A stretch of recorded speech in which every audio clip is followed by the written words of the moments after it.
Alright guys, we are back for another episode of the Championship Transfer Rumour Roundup. Not long now until transfer deadline day, so clubs will be working hard to get some deals over the line over these next few days, I'm sure. We've got plenty to round up in today's video. As always, anything that we do miss, make sure to get it in the comments down below. Do subscribe if you are new around here, but without any further ado, let's jump in. Starting out with some managerial news, obviously we have had it confirmed that Paul Heckingbottom will be the new Preston North End manager, and I think the vibes around North End are definitely a lot more positive. Everything that Heckingbottom's been saying in his early press conferences as Preston boss, I think has been pretty positive. It's what the fans want to hear. Talk of installing a new mentality into this group, which has clearly been fractured over these last few months. It's not an easy start as his first game will be in charge against Luton this weekend, but definitely a lot more positivity around the club right now. I'm really looking forward to seeing how he gets on at Deepdale. Burnley midfielder Sander Berge has left. He's not gone to Manchester United, he's gone to Fulham. Obviously, it's been quite well documented that the Red Devils were sniffing around the Burnley midfielder this summer. They had one offer knocked back, but in the end it was Fulham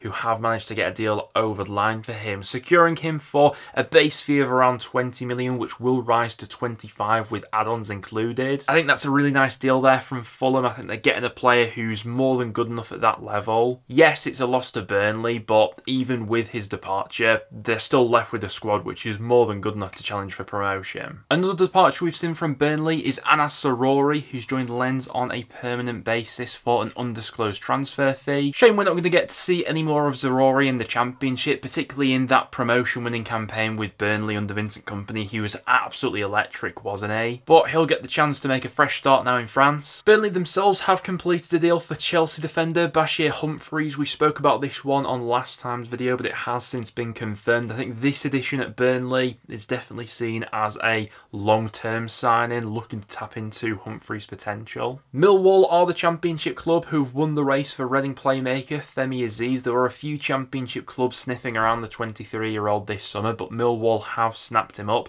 coming off the back of a good campaign in League One last season, where Reading obviously didn't have the easiest of times off the pitch, but scored 8 goals and got 9 assists in League One last season. 23 years old, so at a decent age as well. If he can get a bit more consistency in his game, then Millwall could have a top player there. We saw Ecuadorian midfielder Oscar Zambrano coming in as Hull City's 9th summer signing. He's coming on a season-long loan to the club, with Hull having the option to purchase him at the end of the season if they choose. Coventry have added another option to their forward department with the arrival of Norman Bassett. The 19-year-old Belgian forward probably comes in as a long-term prospect into that Cov side. He spent last season out on loan in Belgium, where he scored 5 goals in 22 appearances. Luton have become a bit more active in the transfer window over the last few days. They've completed the signing of Liam Walsh. I'm excited to see how he gets on at Kenilworth Road. Obviously not had the easiest of times over these last few years. It's been quite a while since he's played regular first team football. Obviously some massive injuries he's had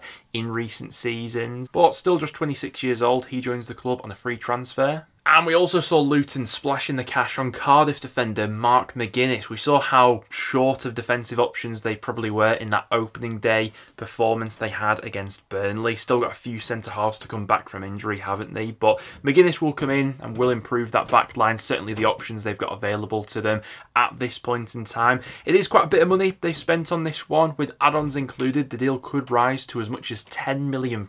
So Cardiff landing a decent chunk of change from this deal. But excited to see how he gets on, especially if he does play this weekend against Preston, which I'll obviously be at the game for. And Cardiff have been pretty swift in replacing him with Jesper Darland, who's coming in from Club Brugge for a fee of around about 3.5 million going off reports. Well, I'm sure a lot of Cardiff fans will be sad to see McGuinness go. They've got a decent fee for him and have instantly brought in a replacement there, which I think is decent business. We saw Borussia Dortmund youngster Abdoulaye Kamara signing for Portsmouth on a 4-year contract. Definitely fits into the sort of recruitment strategy that Portsmouth have gone for in recent years, looking to invest in young and upcoming players. The 19-year-old defensive midfielder is yet to make a senior appearance in professional football, so hard to gauge what level he's currently at, but having come through both the PSG and Dortmund academies, he's certainly got pedigree. And obviously the big deal we've seen in the Championship recently was Jorginho Rutter, and his £40 million move to Brighton was confirmed a couple of days ago. We've known about this one for quite some time, but it has since been confirmed.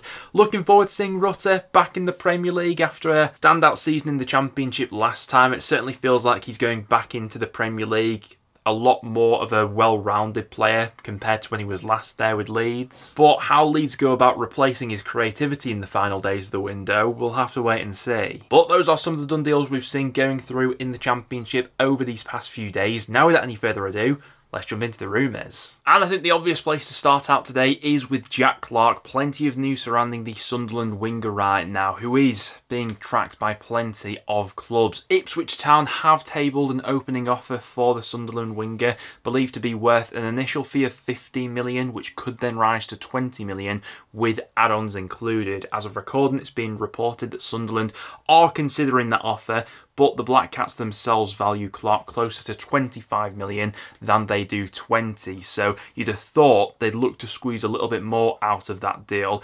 There's also the fact of the matter that Sunderland would owe Tottenham 25% of any profit they make on Jack Clarke. So a sizable chunk of the fee they do receive for him, if they do sell him in this window, will be going straight to Tottenham. Right now, he is one of, if not the best players in the Championship, so it's understandable why there is so much interest. Obviously, Leeds have been interested all summer, but their interest hasn't amounted to much so far. There's been other Premier League clubs circling as well, but Ipswich have submitted that formal bid. We'll wait and see how much more they want to push this deal over the next few days. And speaking of the Tractor Boys, they're also reportedly in advanced talks for Sheffield United defender Anel Ahmedhodzic, who has been linked with a few Premier League clubs throughout this window. On last time's video, we were speaking about the interest that Wolves have in the Sheffield United star, but it now seems like Ipswich are more advanced with talks for the defender. He's currently got 2 years left on his contract at Sheffield United, but there is the feeling that if Ipswich do come in with an acceptable offer, he will be sold. Girona are in advanced talks to sign Watford playmaker Yaser Asprilla, who's been linked with a whole host of clubs throughout this summer. At one stage, he was close to a move to Saudi Arabia, but that's not materialised. He was then very close to moving to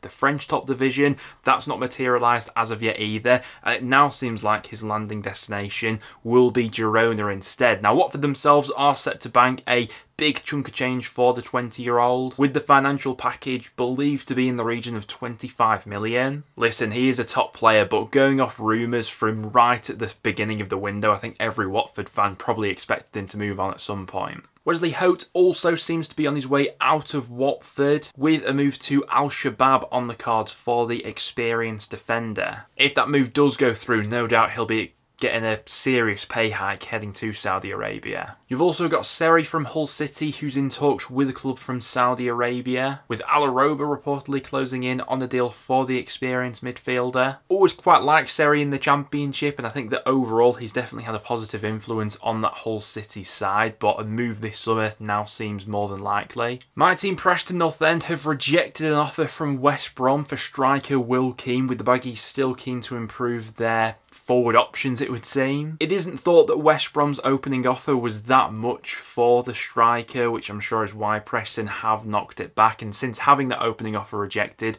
West Brom haven't as of yet come back in for the 31-year-old. I think Will Keane is a solid player at Championship level. His last 2 seasons back that up, he scored 12 goals for Wigan in 22/23, and then last season for Preston scored 13 goals. Quite importantly though, he is in the final year of his contract with Preston, and if an acceptable offer was made, I wouldn't totally be against that sale. But it would seem as if West Brom have gone in with a bit of a lowball offer, which wouldn't make sense for Preston to accept at this point. I've seen Stoke among the clubs who are reportedly interested in Tottenham defender Ashley Phillips. He obviously spent the second half of last season out on loan with Plymouth. Hard to judge him by that loan spell, really. Obviously, he was coming into quite a difficult situation there, but a loan move before the end of the window seems like the most likely outcome for the 19-year-old. Daniel Grimshaw is the latest goalkeeper under consideration by Plymouth Argyle, obviously with Wayne Rooney's outfit looking to strengthen their goalkeeping department before the transfer window slams shut. Grimshaw would be an interesting option. Obviously the Blackpool goalkeeper does have a bit of experience at Championship level. Thought he was fairly good in the 2021/22 season. The following campaign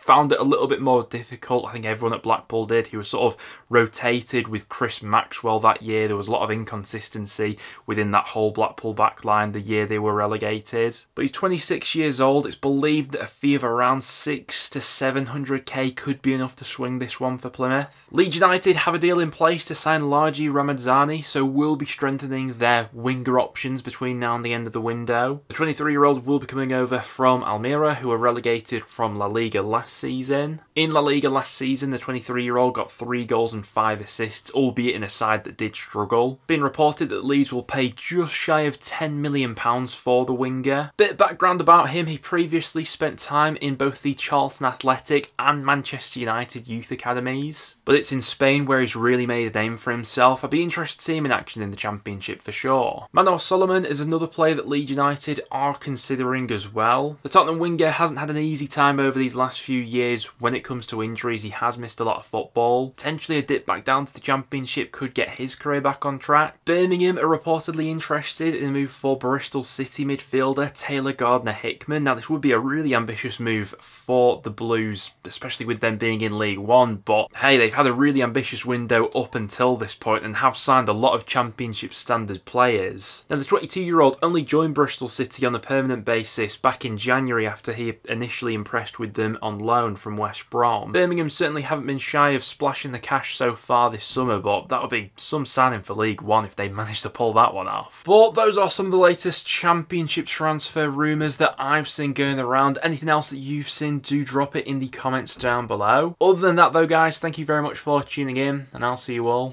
in the next one.